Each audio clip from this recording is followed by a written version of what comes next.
When Second Chance arrived at the state penitentiary in Ensenada, Mexico, there were 450 inmates, and this number later swelled to as much as 1,300 at any given time. Over 99% of them were on drugs.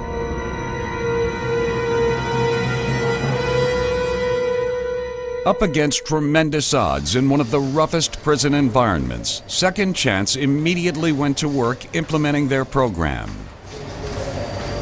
Once they were operational, they invited senators, representatives, and high-ranking government officials from the U.S. and Canada to tour the program and see firsthand the results that could only be described as astounding. When I came to this program, I didn't like this program. I have been addicted to heroin for 14 years. And I didn't think I could get rid of it. When I saw this program, I got really worried. I thought these dead people are going to kill my heroin. As an 8-year state senator, I've traveled all around the state to the different prisons, talked to prisoners, looked at the rehabilitation programs, and I've never seen anything like the Second Chance program. I visited Ensenada Prison yesterday, and the program Second Chance, I had some reservation when I agreed to make the visit, but I spent several hours going through the program and watching what was going on, and was shown the program from the beginning, where they take them off of drugs through that cycle, and on the modules for communication skills, education, and I talked to several of the offenders. Some of them had been on cocaine for 10 or 15 years, and they are off of that now and happy about it, and are very anxious to get other people off of it. They have no desire to return to drugs. I became very convinced that it is a tremendous program, one that changes people's lives. You might expect somebody to be able to get off drugs, but not to then have such a viewpoint of themselves and of the world that they want to contribute and they want to make up for past mistakes. There are those who say, that methadone is the treatment for heroin, but it can be done with vitamins. And there are those that say the best size facility for treatment is 35 people, but it can be done with 800 at once. The Second Chance program in Mexico is one of the best I've seen. I've been over a lot of this world, and I want to commend those who started that, and I am certainly going to be taking that back to Canada with me, and we'll be back on that, I can assure you. Miracles come in many forms, and Second Chance has brought 800 miracles that we have seen today in your program. You're in the business of changing lives and giving hope. High credits to the elected people, to the wonderful committed staff, and to those of you that have made this possible. Congratulations. It was very clear as we spoke to the individuals and listened to them and their stories that they had in fact changed their lives significantly. Extremely impressed with it, and I wished we had it in every state, every community, because it was very, very impressive. Drugs are stealing the minds and bodies of our society. And when you see a program that gives them back not only their bodies, but their minds, and the will to go out and create a life for themselves again, it really is impressive.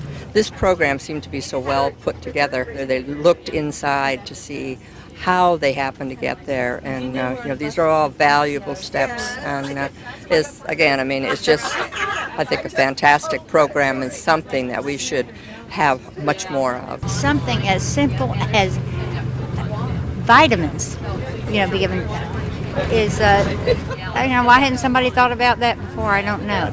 I could not get over, as she did, the vitamin and nutrition treatment and the sauna, which I had never even thought about, and it's just stupendous. I think it's a great program. I'd like to see some of our people from in leadership from the United States going to Mexico and actually view how this program works. It does have a successful rate of putting people back on the street clean and not wanting to go back. 95% do not go back into this drug culture, which is positively amazing. The unique part of it is that so many individuals at once are actually getting off of drugs. That's virtually unheard of, since it is the most successful program in the world. This is the first that I saw that's a total program.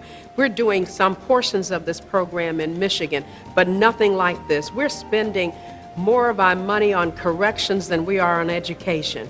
And I think in the long run, this will be the excellent program. These men are actually taking a hold of their future and taking control of themselves and saying, no, this is something that I caused for myself. This is the point at which I began to travel down the wrong road, and this is where it led. And now I'm going to go back and I'm going to fix that. And not only am I going to fix it for myself, but I'm going to fix it for my family. The only person responsible is yourself. And if you think somebody else is responsible for your crimes, then you're wrong. Because you're never the victim. Everything what you do is because of you. You're the cause of it. And if you're going to do something, you got to be responsible and face up to the problems, the situations. I can call Second Chance program a miracle, because without it, I probably would have been dead by now. But thank God I'm alive, and it's just a totally different Martin. This is the new me. This is me. This is the real me. Good morning, ladies and gentlemen. My name is Martin Rodriguez Mombela, and I'm in charge of the self-respect module. We used to lose a lot of opportunities in our lives and always being losers. Now, with this program, we could be winners. With other tools that I have gotten from this program, I know how to run my life, and I'm in control. Not the drugs anymore, not the crime anymore. It's me. I'm the one making decisions. I'm the one controlling my life. During a 6-year period, Second Chance took over 6,000 inmates off heroin and crystal meth with a program that utilizes vitamins, and not once were substitute drugs used. We've identified Second Chance as a program that works. Let's not miss the opportunity. Let's move forward. Let's put it in different prisons. Let's put it wherever we can around our country and move forward to change people's lives today. They explained to me about the program that was operating there, showed me a video. Then I had to see it for myself, because I just couldn't believe, really, in my heart of hearts, that that could be operating in those circumstances. With all the chips stacked against them, I just couldn't believe that it could work. I was proved to be wrong. In fact, it did work. It's marvelous. According to the Department of Justice, the United States has a criminal recidivism rate of over 63%. That means over 63% of those released from prison are reincarcerated. Second Chance was tested in an even harsher environment in Mexico, where the criminal recidivism rate exceeded 80%. The results were astounding when 3 university studies showed that Second Chance cut the criminal recidivism rate to less than 10%.